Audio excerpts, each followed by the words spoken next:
immigration system, freeing ourselves from foreign oil. We've got more work to do.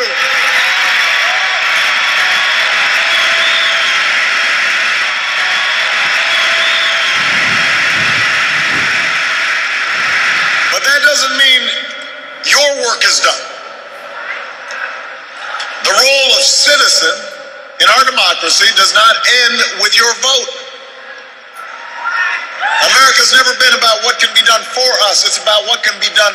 America's never been about what can be done for us. It's about what can be done by us together. To the hard and frustrating but necessary work of self-government. That's the principle we were founded on. This country has more wealth than any nation, but that's not what makes us rich. We have the most powerful military in history, but that's not what makes us strong. Our university, our culture, are all the envy of the world, but that's not what keeps the world coming to our shores. What makes America exceptional are the bonds that hold together the most diverse nation on earth. The belief that our destiny is shared, that this country only works when we accept certain obligations to one another and the future generations, so that the freedom which so many Americans have fought for and died for comes with responsibilities as well as rights, and among those are love and charity and duty and patriotism. That's what makes America great.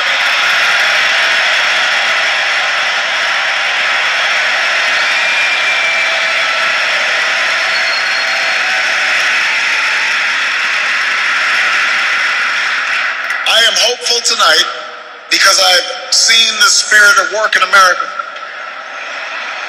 I've seen it in the family business whose owners would rather cut their own pay than lay off their neighbors.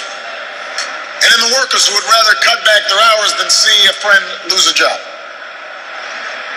I've seen it in the soldiers who re-enlist after losing a limb. And in those SEALs who charged up the stairs into darkness and danger because they knew there was a buddy behind them watching their back.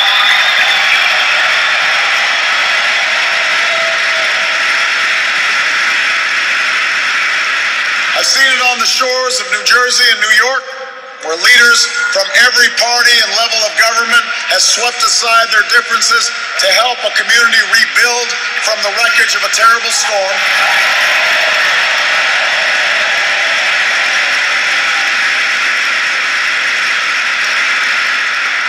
And I saw it just the other day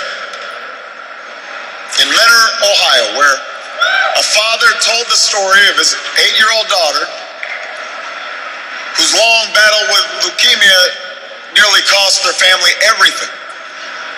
Had it not been for healthcare reform passing just a few months before the insurance company was about to stop paying for her care.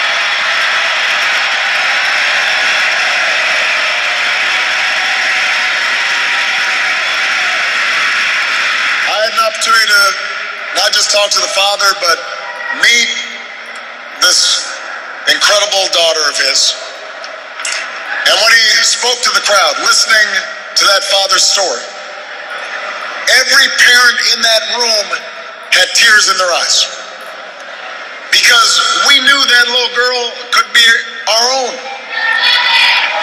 And I know that every American wants her future to be just as bright. That's who we are. That's the country I'm so proud to lead as your president.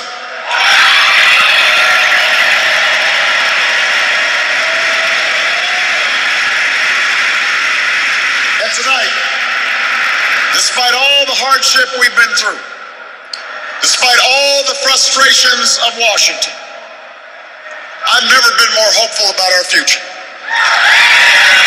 I have never been more hopeful about America. And I ask you to sustain that hope. I'm not talking about blind optimism, the kind of hope that just ignores the enormity of the tasks ahead or the roadblocks that stand in our path. I'm not talking about the wishful idealism that allows us to just sit on the sidelines or